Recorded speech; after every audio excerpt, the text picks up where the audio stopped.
तो मंत्री पद की शपथ अब ली जा रही है। नई सरकार का गठन हो चुका है। नीतीश कुमार एक बार फिर से 9वीं बार सीएम बन चुके हैं। निष्ठा से प्रतिज्ञान करता हूं कि मैं विधि द्वारा स्थापित भारत के संविधान के प्रति सच्ची श्रद्धा और निष्ठा रखूंगा।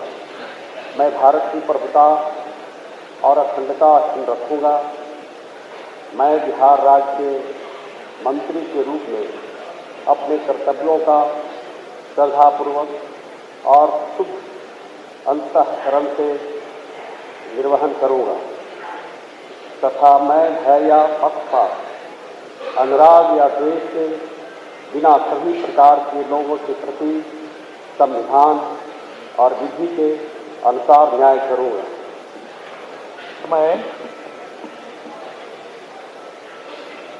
मैं श्रवण कुमार सत्यनिष्ठा से प्रतिज्ञान करता हूं कि जो विषय बिहार राज्य के मंत्री के रूप में मेरे विचार के लिए लाया जाएगा अथवा मुझे ज्ञात होगा, उसे किसी व्यक्ति या व्यक्तियों को तब के सिवाय जबकि ऐसे मंत्री के रूप में अपने कर्तव्यों के समय निर्वहन के लिए ऐसा करना अपेक्षित हो, मैं प्रत्यक्ष अथवा अप्रत्यक्ष रूप से संसूचित या प्रकट नहीं करूंगा।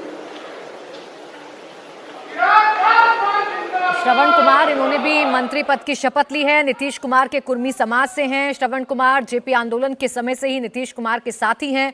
नीतीश कुमार के प्रभाव वाली नालंदा सीट से विधायक हैं श्रवण कुमार, और पिछली सरकार में ग्रामीण विकास और संसदीय कार्य मंत्री रहे श्रवण कुमार, जो एक बार फिर से मंत्री पद की शपथ लेते हुए नजर आ रहे हैं। इस मंत्रिमंडल को देखकर देवेंद्र कहा जा सकता है कि साफ सुथरी छवि के जो नेता हैं, पहले उन्हें मंत्रिमंडल में रखा जा रहा है। बिल्कुल, और ये सब वो नाम है जो कि रिपीटेड हैं। जैसे ये श्रवण कुमार की भी बात करें तो लगातार 7वीं बार ये जीत रहे हैं, और हर सरकार में, नीतीश कुमार की हर सरकार में ये मंत्री रहते हैं और बेहद भरोसेमंद तो हैं ही। इसके अलावा कास्ट कॉम्बिनेशन को भी अगर आप देखें तो जेडीयू कोटे से ये जो 3 मंत्री हैं, एक तो ये कुर्मी कम्युनिटी के, दूसरे विजेंद्र यादव, तीसरा विजय चौधरी भूमिहार कम्युनिटी के। बीजेपी के लिहाज से बात कर रहे हैं तो सम्राट चौधरी कोयरी कम्युनिटी, विजय सिन्हा भूमिहार कम्युनिटी, प्रेम कुमार लुहार यानी कि अति पिछड़ जाति। अनुरोध है कि वे मंच पर पधार कर शपथ ग्रहण करने की कृपा करें।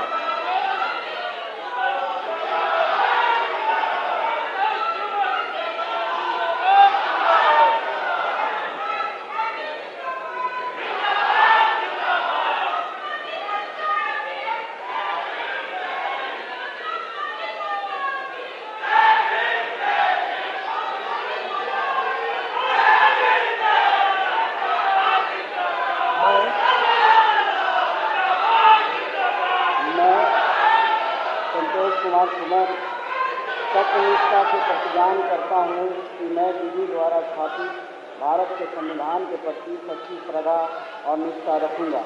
मैं भारत की प्रभुता और अखंडता अक्षुण्ण रखूंगा। मैं बिहार राज्य के मंत्री के रूप में अपने कर्तव्यों का श्रद्धापूर्वक और शुद्ध अंतःकरण से निर्वहन करूंगा तथा मैं भय या पक्षपात, अनुराग या द्वेष के बिना सभी प्रकार के लोगों के प्रति संविधान और विधि के द्वारा न्याय करूंगा।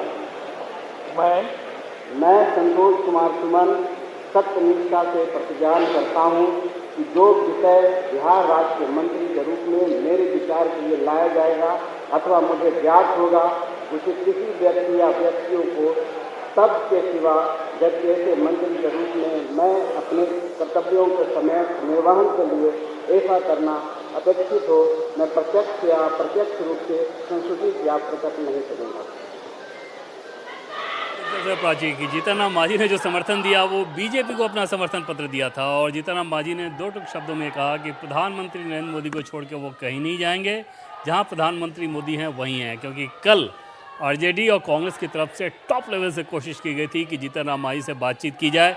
यहाँ तक बताया गया कि प्रस्ताव ये भी दे दिया जाएगा अगर जीतन राम मांझी सहमत होते हैं तो उस शर्त पर कि उनको मुख्यमंत्री भी बनाया जा सकता है। और इस तरह के प्रस्ताव के बावजूद जीतन राम मांझी का ये कहना था कि पीएम मोदी जहाँ, जीतन राम मांझी वहाँ, और अपना समर्थन पत्र नीतीश कुमार को देने के बजाय उन्होंने बीजेपी को दिया था। डिमांड ज़रूर ये की थी बीजेपी के नेताओं से कि अच्छा होगा अगर 2 मंत्री पद मिले उन्हें तो।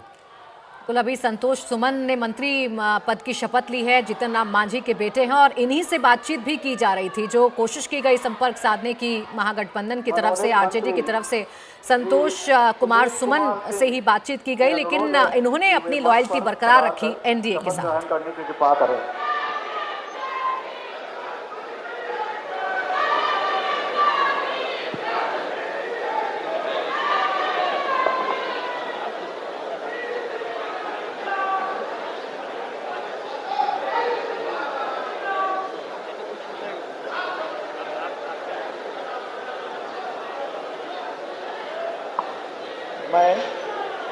मैं सुमित कुमार सिंह सत्य प्रतिष्ठा से प्रतिज्ञान करता हूँ कि मैं विधि द्वारा स्थापित भारत के संविधान के प्रति सच्ची श्रद्धा और निष्ठा रखूंगा। मैं भारत की प्रभुता और अखंडता अक्षुण्ण रखूंगा। मैं बिहार राज्य के मंत्री के रूप में अपने कर्तव्यों का श्रद्धापूर्वक और शुद्ध अंतःकरण से निर्वहन करूंगा तथा मैं भय या पक्षपात, अनुराग या द्वेष के बिना सभी प्रकार के लोगों के प्रति संविधान और विधि के अनुसार न्याय करूंगा। मैं सुमित कुमार सिंह सत्य प्रतिष्ठा से प्रतिज्ञान करता हूं कि जो विषय बिहार राज्य के मंत्री के रूप में मेरे विचार के लिए लाया जाएगा अथवा मुझे ज्ञात होगा, उसे किसी व्यक्ति या व्यक्तियों को तब के सिवाय व्यक्ति ऐसे मंत्री के रूप में अपने कर्तव्यों के सम्यक निर्वहन के लिए ऐसा करना अपेक्षित हो, मैं प्रत्यक्ष अथवा अप्रत्यक्ष रूप से संसूचित या प्रकट नहीं करूंगा। तक के यंगेस्ट मिनिस्टर नीतीश सरकार में 40 साल के हैं प्राची ये। और बैकग्राउंड की बात करें तो इनके पिताजी नरेंद्र सिंह बड़े नेता थे और कृषि मंत्री भी रहे हैं बिहार में वो, और अब वो नहीं रहे हैं। उनके ये सुपुत्र हैं और 2010 में पहली बार जेएमएम से ये विधायक बने थे। जेएमएम से लड़ने की वजह ये थी कि वो सीट चकाई सीट है बांका की, वो सीट समझौते के तहत जेडीयू को जा रही थी। बीजेपी के नेताओं से बहुत अच्छे संबंध थे, लेकिन बीजेपी के हिस्से में वो सीट आई नहीं, तो जेएमएम से खड़े हुए जीते। 2015 में चुनाव हारे, लेकिन 2020 में फिर से निर्दलीय खड़े हुए और चुनाव जीते। और ऐसे इकलौते ये निर्दलीय रहे जिन्होंने 2020 में जीत हासिल की और अब इन्हें सरकार में शामिल किया जा रहा है। और जैसा देवेंद्र बता रहे हैं कि सबसे युवा चेहरा हैं अभी अगर हम इस मंत्रिमंडल की बात करें, और यहाँ अब इन्हें जगह दी गई है। तो कुल मिलाकर अब मंत्रिमंडल भी शपथ ले चुका है। नीतीश कुमार 9वीं बार मुख्यमंत्री बन चुके हैं और इसमें तमाम समीकरणों को साधा गया है। नीतीश कुमार 9वीं बार मुख्यमंत्री बने हैं। उनके साथ रहेंगे सम्राट चौधरी और विजय सिन्हा, बीजेपी के कोटे से 2 उप मुख्यमंत्री बनाए गए हैं। कृपया समारोह के समापन की अनुमति दी जाए।